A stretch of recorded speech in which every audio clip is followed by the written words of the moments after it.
সেই শ্রমনির্ভর অর্থনীতি থেকে আমরা মেধানির্ভর অর্থনীতিকে রূপান্তরিত হব ইনশাআল্লাহ 2041 সাল নাগাদ, যখন আমরা বাংলাদেশ থেকে $50 বিলিয়ন আমরা এই আইসিটি সেক্টর থেকে আমরা আয় করতে পারব।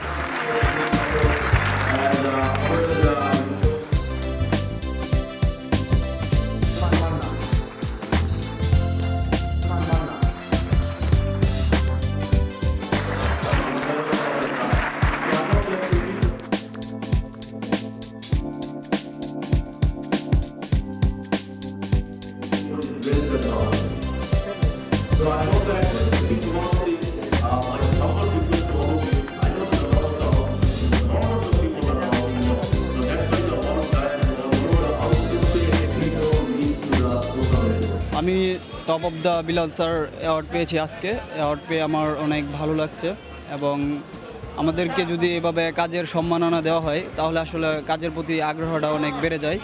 অনেকে আছে কিন্তু তরুণ, যে অনেকে যে স্কিল আছে কিন্তু তারা কিন্তু জানে না যে কীভাবে অ্যাকাউন্ট খুলতে হয়, কীভাবে পেমেন্ট করতে হয়, কীভাবে কাজে বিট করতে হয়, এগুলো জানে না। সো এরকম মিট আপের মাধ্যমে সবাইকে আসলে জানিয়ে দেওয়া যায়। আমার লক্ষ্য হচ্ছে গ্রামের সুবিধা বঞ্চিত মেয়েদের এবং নতুনদের নিয়ে কাজ করা। আমি স্বপ্ন দেখি অজপাড়া গায়ের একটা মেয়ে ইউকে কিংবা কানাডার কোম্পানির হয়ে কাজ করতেছে। প্রত্যেক দিনই আমাদের টুলসগুলো, এসইও টুলস বা অন্যান্য অনলাইন টুলসগুলো আপডেট হয়। তো আমরা এগুলো মানুষের মধ্যে জানিয়ে দিয়ে আমরা নিজেদেরকে আপডেট থাকবো এবং আমরা নতুন নতুন টুলস নিয়ে আরও জানবো, আরও কাজ করব। এর ফলে আমাদের কি হবে যে আমাদের স্কিলটা ডেভেলপ হবে এবং আমরা আরও জানতে পারবো, আমরা বিশ্বের সাথে তাল মিলিয়ে চলতে পারবো। অ্যান্ড্রয়েড অ্যাপ্লিকেশন বর্তমানে যে মার্কেট, এটা সবাই জানে, এটা অনেক চাহিদা এবং কাজও অনেক বেশি। সবাই তাদের সবগুলা কোম্পানি বা তাদের সিস্টেমের জন্য আগে যেটা ছিল ওয়েবে, সেটা এখন সবাই চাচ্ছে যে মোবাইলের মাধ্যমে নিয়ে আসতে, খুব সহজভাবে ইউজার যাতে তাদের সাইট বা তাদের সিস্টেমে অ্যাক্সেস করতে পারে।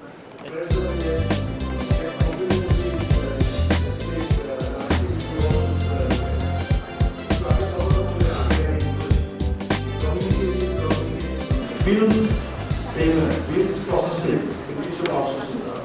In fact, Bangladesh বসে there is a company, almost 40-50 McDonald's restaurant in the US with CCTV monitor করা হয়। So এখান থেকে বসে করা হয়। So আপনাকে চিন্তা করতে হবে যে এই কাজ যেটা স্পেসিফিক জায়গায় না বসে অন্য জায়গায় করা যায়, ক্যান বি ডান। তো ডোমেইনটা বুঝতে হবে, বা এখানে চ্যালেঞ্জ যেটা আপনাদের আছে যে প্রত্যেকটা জিনিস এত তাড়াতাড়ি র্যাপিড গ্রোথ হচ্ছে that you have to learn as well every day. আপনি যদি না শেখেন, আজকে কিন্তু গ্রাফিক্সের যেটা হচ্ছে, কালকে কিন্তু গ্রাফিক্স যারা করছেন এটা কিন্তু অবসলিট হয়ে যাবে, এটা কিন্তু রোবটরা নিয়ে নিচ্ছে। It will be done by machine. So you have to now develop. You say হ্যাঁ কোথায় কাজ আছে, প্রত্যেকটা জায়গায় কাজ আছে, যেটা প্রবিচার করবেন প্রত্যেকটা জায়গায়। আমার দেশে আমি যে কোনো লোককে যদি বলি এবং তাকে ধর্মে পারি, no one ready to say sorry this is not my cup of tea. এবং আমরা সবাই কিন্তু বলছি আমি পারি এবং কাজ জন্য আমি পাবো। যেই কাজ পাবো, কাজ পাওয়ার পরে কি করে, তারপরে থাউজেন্ড এক্সকিউজেস গুলো কি, ওই ট্রাফিক, যেমন আমি বলি না এখান থেকে আমি মতিঝিল যাবো, এখন আমি কিন্তু যদি না যেতে চাই বলি যে আমি ট্রাফিক জ্যামে আটকে গেছি, ভাই আমি দেরি হলো, কিন্তু আপনি খেয়াল করেন এগুলো আমার এক্সকিউজেস। আমি যদি আসতে চাই, আমি যদি স্পেসিফিক জায়গায় যেতে চাই, আমার কিছু কথা না, এবং এটি কিন্তু আমাদের এক্সকিউজেস। এই এক্সকিউজগুলো সব বাদ দিতে হবে। তো আমাদের এই সোশ্যাল মাইন্ডসেটগুলো আমাদের আছে এবং থাকবে। এর অর্থ এই না যে আমাদের দেশে যারা আসলে স্মার্ট ছেলে পেলে বসে থাকবে, বা এবং অনেক ক্ষেত্রে আমরা এটা সাপোর্ট করি। যেমন আপনারা যেটা অন্য ডিসকাশন, বাংলাদেশের গার্মেন্টসের বেশিরভাগ গার্মেন্টসের টপ লেভেল বা মিড লেভেল ম্যানেজাররা কি বাংলাদেশ থেকে আসে কিন্তু আমাদের পার্শ্ববর্তী দেশ ভারত থেকে, শ্রীলঙ্কা থেকে, এবং দে আর আর্নিং মিলিয়নস অফ ডলার। আপনারা কদিন আগের মধ্যে রিপোর্ট দেখেছেন যে বাংলাদেশে, ইন্ডিয়াতে, ভারতে 5th largest remittance trending country হচ্ছে আমরা। চিন্তা করতে পারেন আমাদের মতো একটা গরিব কান্ট্রি প্রতি বছর 4 থেকে 5 বিলিয়ন ডলার ভারতে পাঠায়। Why would you dream others dream, you have to dream your own dream, তাই না? তো এই ব্যাপারটা দেখতে আপনার যা ভালো লাগে, আপনি যদি মনে করেন this is right, you have to do it. আপনার বাবা মা সবসময় রাইট কথা বলবে তা না, বা আপনার আশেপাশের বন্ধুদের সঙ্গে রাইট কথা বলবে তা না, you have to analyse that. So আপনার যদি ধরেন যে নলেজ কি, আমরা এই 18 ইয়ার্স আর 17 ইয়ার্স পড়াশোনা করেছি, এটা হচ্ছে আমার নলেজ, আমি নলেজ গ্যাদার করেছি। সো স্কিল হচ্ছে টুলস অ্যান্ড টেকনিক্স। একটা লোকের অনেক নলেজ আছে, সেই পিএইচডি হোল্ডার, বাট তার স্কিল নাই, এখানে আসলে তার কোনো ডিমান্ড নাই।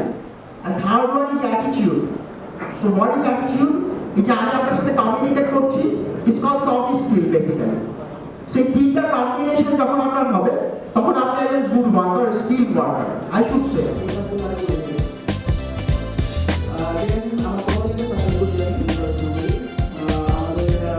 সেটা দেখা গেছে যে আমরা যেই প্রশিক্ষণটা নেই আর প্র্যাকটিক্যাল যেটা, দুইটা ডিফারেন্ট। আমরা শিখি কিন্তু সেটা প্রয়োগ করা দুইটা ডিফারেন্ট। আমরা এটা কিন্তু কম পাই, স্কোপটা কম পাই, যে শিখার স্কোপটা। আপনারা সেখান থেকে কীভাবে আসলেন? কেউ যদি কয়েক বছর ভালো পরিশ্রম করে এবং স্কিল তৈরি করে এবং ভালো একটা রেপুটেশন অনলাইন মার্কেটপ্লেসেও করতে পারে, সেক্ষেত্রে তার পরবর্তীতে সে সেটার সুফলটা ভোগ করতে পারবে। তবে আমার জানা মতে কোনো শর্টকাট ওয়ে নাই। আর আমি অনেকে বলি, আপনি কাজ যত ছোট হোক, দরকার হোক আপনি শরবতি বিক্রি করেন, কিন্তু সেটা রাস্তায় দাঁড়িয়ে না, প্রাণের মতো ওই বোতলজাত করে প্রাণের ওই ম্যাঙ্গো জুস বিক্রি করে, ওরকম একটা কোম্পানি করে বিক্রি করেন। আপনি যদি চান যে আপনি একটা বিষয়ে স্কিল ডেভেলপ করবেন, বর্তমানে এমন একটা সময়ে যে আপনার রিসোর্সের কোনো অভাব নেই। আমরা যখন পড়াশোনা করেছি তখন এত রিসোর্স ছিল না। এখন আপনি কোন বিষয়ে শিখতে চান, ইন্টারনেটে যান, শত শত ভিডিও টিউটোরিয়াল আছে, অত্যন্ত উঁচু মানের ভিডিও টিউটোরিয়াল, সেগুলো দেখলে খুব সহজেই শিখতে পারবেন। তো অনলাইন মার্কেটিং ক্যারিয়ার হিসেবে কেমন? আমি অনলাইন মার্কেটিং এর স্টাডি করতেছি গত 1 বছর যাবত। আপনি একটা রাইটিং করছেন, আর্টিকেল রাইটিং করছেন, সেইটা কিন্তু শুরু আছে, শেষ হয়ে যাচ্ছে। কিন্তু মার্কেটিং এমন একটা জিনিস, ইটস এ কন্টিনিউয়াস প্রসেস। প্রত্যেকটা কোম্পানি দেখবেন যে বিজনেস ডেভেলপমেন্ট টিমটা যদি শক্তিশালী হয়, তাহলে সেই কোম্পানি কিন্তু অনেক দূর আগায়, রাইট? একটা সার্টেন টাইম ছিল যখন ডিজিটাল মার্কেটিং বাংলাদেশে চলতে যায়, বাট নাও এজ আপনি চিন্তা করলে অবাক হবেন, আমাদের 50টা ডিজিটাল মার্কেটিং কোম্পানি আছে যাদের মূল ফোকাস হচ্ছে শুধুমাত্র বাংলাদেশের প্রোডাক্ট, বাংলাদেশের কোম্পানি ডিজিটাল মার্কেটিং। আর আপনি যেটা বললেন যে দিন দিন কাজ প্রচুর ফ্রিল্যান্সার বেড়ে যাচ্ছে, বাট আমার যে অ্যানালাইসিস বা আমার যে ডেটা আছে, সেই ডেটাতে বাংলাদেশে ধরে যে অ্যারাউন্ড 5 লাখ আর 6 লাখ রেজিস্টার্ড ফ্রিল্যান্সার আছে, কিন্তু শরীফ ভাই অলরেডি বলেছেন যে মাত্র গুটি কয়েক লোক বেসিক্যালি কাজ করছে, বাকি সবাই বলছে যে আমি ফ্রিল্যান্সার, বাট তারা কিন্তু কাজ করছে না। আনস্কিল কিছু পার্সন না বুঝে লো প্রাইসে বিট করার কারণে কিন্তু কাজের রেটটা কমে যায়।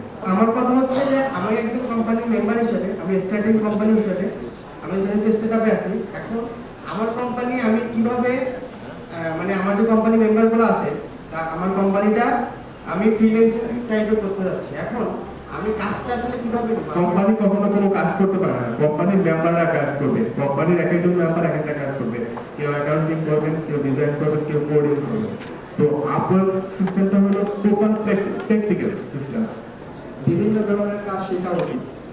দেখা যাচ্ছে একটা কাজ করি, একটা কাজের এক্সপার্ট, সেই কাজটা পাওয়ার জন্য আমি ঘন্টার পর ঘন্টা ওয়েট করতেছি যে এখানে কোনো কোর্স করে কিনা, কোনো কাজ পারতেছি না। যাচ্ছে আমি যতটুকু আমার ধারণা যে বাহিরের যে ক্লায়েন্টরা, তারা যে কোনো একটা বিষয়ে স্পেশালিস্ট ক্লায়েন্ট যা চাচ্ছে সেটা যে আপনি বুঝতে পারছেন, সেটা ক্লায়েন্টকে বুঝাইতে হবে। আপনি নিজে বুঝছেন যে এটা আপনাকে ক্লায়েন্টকে বুঝাইতে হবে যে আপনি এই জিনিসটা বুঝতে পারছেন এবং আপনি তার রিকোয়ারমেন্ট 100% ফুলফিল করতে পারবেন এবং কনফিডেন্স নিয়ে আপনার করতে হবে। আসলে আপনি যদি জানেন, সেক্ষেত্রে আপনার বিট করার সাথে আপনি কাজের কিছু পূর্বের স্যাম্পল সহ যদি আপনি প্রোভাইড করেন, লিঙ্ক প্রোভাইড করেন, সেক্ষেত্রে আপনার কাজ পাওয়ার সম্ভাবনা বাড়ে।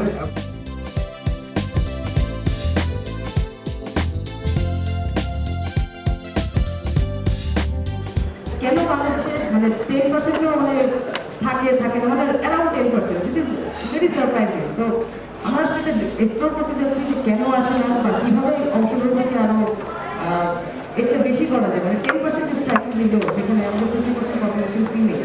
আমি পজিটিভলি বলি, আমি এসএসসিতে A+ ক্লাস পেয়েছি বা এমএসসিতে আমার এত ভালো মার্কস ছিল বা আমি সারা জীবন ইংলিশ বই পড়েছি, that doesn't make any difference. আমাকে দেখাতে হবে যে আমি আসলে ইংলিশটা ভালো পারি, আমি লিখতে ভালো পারি। আমি কলেজে কাজগুলো পেতাম, কাজ পেতে আমার প্রবলেম হয়নি, কাজ জমা দিতে কোনো প্রবলেম হয়নি, but rate was very very low. Because আমি যতই ভালো লিখি না কেন, আমি ইউএস থাকি না, আমি নেটিভ স্পিকার না। এই কিছু আমাকে সেটা প্রমাণ করে দেখাতে হয়েছে আমার ক্লায়েন্টের কাছে, আমাকে স্যাম্পল দিতে হয়েছে। আমি যেটা করলাম, যখন দেখলাম যে আমার রেট এত লো হয়ে যাচ্ছে, যে এই লো রেটে আমি কাজ করবো না, কেন করবো, আমি আমার পোর্টফোলিও বিল্ড আপ করা শুরু করলাম। সব ধরনের কাজ আমি এমনি লিখলাম, বিট করার ট্রাই করলাম, বিট করলাম, প্রথম দিয়ে জব পাইনি।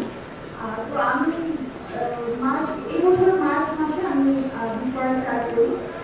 তো মার্চ মাসের লাস্টের দিকে আমি হচ্ছে ইভেন্টসে একটা অফার পাই কাজে। তো সেই অফারটা ছিল হচ্ছে 3 মাসের জবটা ছিল, কাজটা স্টার্ট করা। তো ওটা বেসিক্যালি ডেটা এন্ট্রি ছিল। তো ওখানে 3 মাস কাজ করলাম। কাজ করার পরে ক্লায়েন্ট আমাকে বললো যে তোমার কাজ আমার অনেক পছন্দ হয়েছে, আমি চাই তুমি আমাকে আরো 6 মাস কাজ করো। তো আমি ওখানে ওই ক্লায়েন্টের সাথেই, যেহেতু রেটটা আমার অনেক হাই ছিল, তো আমি ওই ক্লায়েন্টের সাথেই আমি নতুন করে আগে বিট করে দিই, ওই ক্লায়েন্টের সাথে আমি 6 মাস কন্টিনিউ করলাম। এবং 6 মাস কন্টিনিউ করার পর ক্লায়েন্ট আমাকে বললো যে আমি চাই যে তুমি এখন থেকে অলওয়েজ আমার সাথে কাজ করো, আমাকে 4 বছরের জন্য একটা কন্ট্রাক্ট দিল। আরেকটা জিনিস আমরা যেটা লক্ষ্য করি যে পড়াশোনার সময় অনেকেই হয়তো প্রাইভেট করে পড়াশোনা খরচ চালায়, যেটা সরকারি ইউনিভার্সিটিগুলোতে লক্ষ্য করা যায়, ইভেন আমাদের প্রাইভেট ইউনিভার্সিটিগুলোতে ইনস্টিটিউটগুলোতে লক্ষ্য করা যায়। তো আমি অনেকের মধ্যে এরকম দেখেছি যে টিউশনি হয়তো আমরা যদি করি তাহলে সেটা হয়তো আমরা 1 বছর 2 বছর করবো, এরপরে তো এটা খুব বেশি কাজে দেবে না। কিন্তু আমরা যদি এই ফ্রিল্যান্সিং এ ছোটখাটো কাজ শিখি এবং ধীরে ধীরে সেটার উপর চর্চা অব্যাহত রাখি, তাহলে দেখা যাবে যে পাস করতে করতে আমরা অনেক ভালো দক্ষ একজন ফ্রিল্যান্সার হতে পারবো পরে, যেটা আমাদের ফিউচার পেমেন্ট ম্যানেজমেন্টে অনেক বেশি সহায়ক হবে। আমরা যখন রেজাল্টগুলো দেখছি বা তাদের অ্যাক্টিভিটিসগুলো দেখেছি, যে ওই অ্যাটেনশন টু ডিটেইলস, আমরা যখন কোনো ম্যাটেরিয়াল তাদেরকে দিই, কোনো ট্রেনিং এর অ্যাসাইনমেন্ট যখন দিই, অ্যাটেনশন টু ডিটেইল ছেলেদের থেকে মেয়েদের অনেক বেশি থাকে। এবং এই একটা কারণে দেখা যাচ্ছে তারা যখন কাজ শুরু করে, মেয়েরা যখন মার্কেট প্লেস অথবা অ্যাফিলিয়েট মার্কেটিং এ যখন কাজ শুরু করে, তখন ছেলেদের চেয়ে সাকসেস রেটটা অনেক বেশি। আমার কাছে স্পেসিফিক ডাটা এখন নাই যেটা একদম পার্সেন্টেজ দিয়ে বলতে পারবো, তো মেয়েদের পার্সেন্টেজ অনেক বেশি ছিল। 2013 থেকে বেশ কিছু মার্কেটিং এ কাজ করতেছি, বেশ কিছু ট্রেনিং ম্যাটেরিয়াল ছিল। তো ওই প্রেক্ষিতে অনেকেই রিচ করছে ভাইয়া কাজ করতে চায়, শুরু করতে চায়। তো আমার মনে হচ্ছে ওদের মেইন ব্যারিয়ার, ওরা চিন্তা করে আমি ফিমেল। অনেকই like there is no female freelancer, unbiased, right? আমি এখানে বলতেছি যে কেউ কিন্তু বলে যে আমি মেল ফ্রিল্যান্সার, আমি female freelancer, is just freelancer, right? But যখন আমি ফিমেলের যখন কথা বলবো, আগেই মনে করে যে আমি তো ভালো করবো না, তখন ছোট বোন শিখতে চাইলো। আমি তখন মনে করলাম যে আসলে ওকে দিয়ে কি সম্ভব হবে, ওয়েব ডিজাইন ডেভেলপমেন্টের এত কোডগুলো মাথায় কি ঢুকবে, এটা আমার মধ্যে মানে কনফিউশন ছিল একটা প্রকার। এটা আসলে আমাদের পরিবারটা মাথায় রেখে হবে, আমাদের চারিপাশের সমাজটা এভাবে আমাদের মাথায় ঢুকে গিয়েছে। তো চিন্তা করলাম যে ওকে একটা কনফিডেন্স দিয়ে শুরু করা যায়, স্টার্ট করা যায়। তো যখন দেখলাম আমাকে অবাক করে দিয়ে এবং তাদের খুব দ্রুত শিখছে এবং ফুল তোলার কাজগুলো বা বিভিন্ন ডিজাইনিং এর কাজগুলো খুব ভালো পারতো, খাতায় আনাতো। আমি মনে করলাম গ্রাফিক্সের কাজগুলো প্রথমে মাথায় ভালো ঢুকবে, ওয়েব ডিজাইন ডেভেলপমেন্টের কোডগুলো মাথায় মনে রাখা খুব কষ্টকর, একটা মেয়ের পক্ষে কি সম্ভব হবে? তো ও আসলে দেখছি যে ওয়েব ডিজাইন ডেভেলপমেন্টের উপর আগ্রহী অনেক বেশি।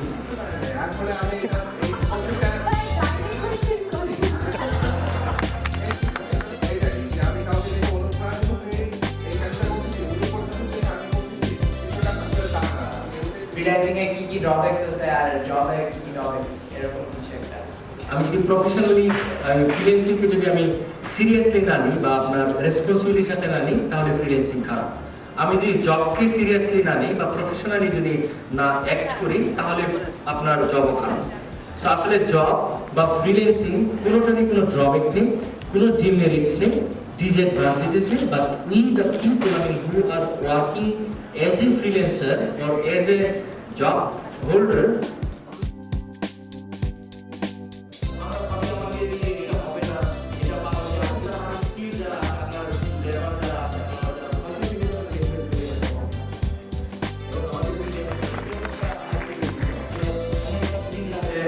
আমি বিশ্বাস করি এবং আমি এটা দেখেছি যে বাংলাদেশ হচ্ছে আপনার one of the most talented youth based into Bangladesh. এটার রিজন থেকে সো ফার বাংলাদেশের মতো জায়গা থেকে আমাদের যারা বাংলাদেশের জনগণ যারা আছেন বা সবাই সবচেয়ে বেশি স্ট্রাগল করে এবং সবচেয়ে বেশি আপনার অ্যানালাইটিক্যাল স্কিল, আমাদের সার্ভাইভাল যে স্টেজটা, এটা কিন্তু আমাদের কোনো আপনার সেটা গভর্নমেন্ট থেকে হোক বা আমাদের সোসাইটি থেকে হোক, আমাদের কিন্তু এই ধরনের কোনো প্ল্যাটফর্ম নেই যে প্ল্যাটফর্মে আমাদের লাইফ খুব স্মুথ। এবং সব সফল মনীষীরা বলে থাকেন যে আপনার you can be an good sailor in smooth sea, I mean আপনি কখনোই শান্ত সাগরে কখনো ভালো নাবিক হওয়া যায় না। সো আপনি ভালো নাবিক হওয়ার জন্য যেটা দরকার আপনার অশান্ত সাগর, যেটা আমরা বলে থাকি যে আপনার অনেক স্ট্রাগল বা অনেক অ্যাসেল স্টর্ম। সো আমরা কিন্তু প্রত্যেকটি মানুষ, বিশেষ করে যারা বাংলাদেশে আপনি রাস্তাঘাট থেকে শুরু করে বলেন বাসায় বা আমাদের পারিপার্শ্বিক প্রত্যেকটা জায়গায় কিন্তু আমাদের অনেক স্ট্রাগল আছে। আমাদের স্ট্রাগল আছে না, আমাদের ব্রেন হচ্ছে গিয়ে সবচেয়ে বেশি আপনার অ্যানালাইটিক্যাল এবং ডিসিশন মেকিং স্কিল যেগুলো থাকে।